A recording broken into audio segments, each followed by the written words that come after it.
India's relations with China took a sharp downturn in, I think it was around June 2020, given the Ladakh crisis on your border. What has the crisis meant for India-China strategy, India's China strategy?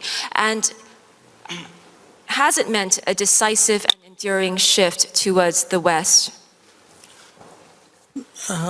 It has, look, it's a problem we are having with China.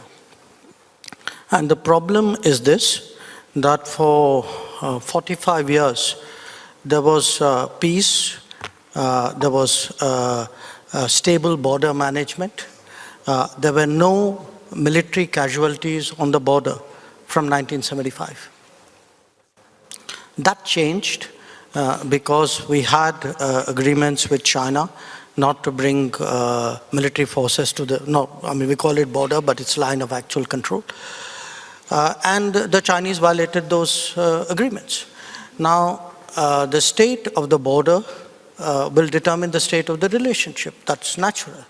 So obviously, relations with China right now are going through a very difficult phase. But I would quite honestly again question your question, that therefore our relations with the West are better. My relations with the West were quite decent before June 2020. So again, I would challenge that, correlation that you're making. But of course, we've seen India step up in the Quad. We've seen India seek to strengthen relations, bilateral relations with Australia even further. You made your first visit to Australia as External Affairs Minister. I think it was just last week when Minister Payne hosted you.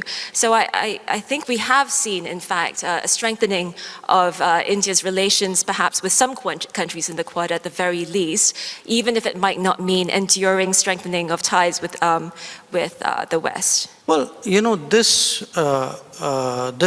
incarnation of the Quad started in 2017. Mm-hmm. I participated in the first meeting when I was Foreign Secretary, like the permanent Undersecretary. So it's not a post-2020 development. Yeah. Our relations with the Quad partners, the United States, Japan, Australia, have steadily improved in the last 20 years. Right. You know, again, as I said, you're making it seem like cause and effect. Right. I would challenge that. Okay. I think the Quad has a value in itself. It's 4 countries who recognize today that the world would be a better place if they cooperated. And that's essentially what's happening. Thank you.